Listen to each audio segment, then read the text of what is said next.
জনসমাবেশে নেতাকর্মীদের বিশাল বহর নিয়ে ছাত্রদল নেতা অলি।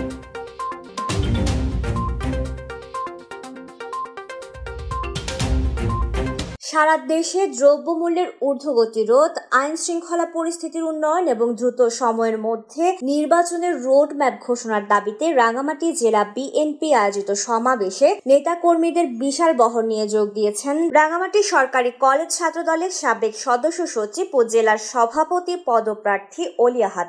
রাঙ্গামাটিতে দীর্ঘ ১৯ বছর পর আয়োজিত জনসমাবেশ ঘিরে সোমবার দুপুরে শহরের ট্রাক টার্মিনাল থেকে বিশাল মিছিল শুরু করে শহরের প্রধান সড়ক প্রদক্ষিণ করে শহীদ আব্দুস সুক্কুর স্টেডিয়ামে এসে সমাবেশে মিলিত হয়। এই সময়ে জেলা, পৌর, সদর ও উপজেলা ছাত্রদলের বিভিন্ন ইউনিটের নেতৃবৃন্দ উপস্থিত ছিলেন। Desk report, CHT TV।